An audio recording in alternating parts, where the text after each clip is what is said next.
It is rough out there. Job loss due to the pandemic has affected millions of Americans, every age and characteristic, but the impact on older workers, especially older women, is often overlooked. On average, a third of the workforce is 50 or older, and older workers take twice as long to find a new job.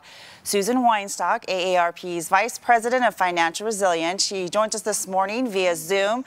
To talk about the daunting job market for older workers. And Susan, you think that with, decades of experience, this could actually help a job candidate, but you're saying at least the numbers are showing that this is actually working against them. Yeah, the numbers are not great. For about half of those who are over 55 who are unemployed are now what we consider long-term unemployed, meaning that they have been out of the workforce for 6 months or more. So that is a really hard thing to overcome. We know that in the Great Recession, when we studied that population of folks who lost their job, older workers took double the time to find a new job, almost double, as did younger workers. And even when they found that new job, they often didn't get the salary that they had, in their previous job. So it's a really tough situation.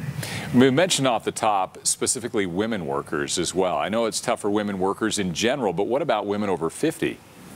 Well, women over 50 have often, left the job market at some point to probably care for children, or maybe did caregiving for a parent or a loved one of some sort, and they've made less money than men, so they've saved less. So they're facing a lot of headwinds when they're trying to get ready for retirement. So, having the unemployment rate for women right now over 55 is at 6%, which is more than double what it was back pre-pandemic in February. So it's had quite an impact.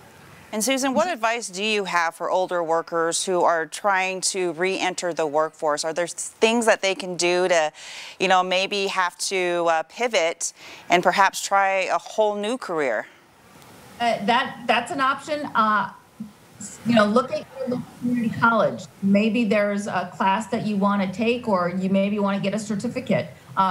This will demonstrate to employers that you are a lifelong learner, that you want to expand your skill set, something that you can add to your LinkedIn profile, that you can add to your resume during this time when you're unemployed. So that's a great thing. And then networking. Don't forget to network. I know it's hard now. You can't just go get a cup of coffee, but do it online.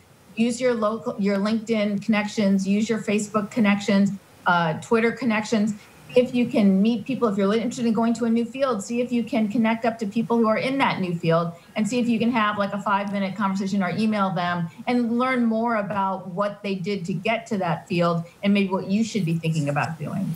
So for those who are really trying to transition and get that new job right now, but it just isn't working, it's not working fast enough, with the new coronavirus relief bill passed last month, how does that benefit this particular generation specifically?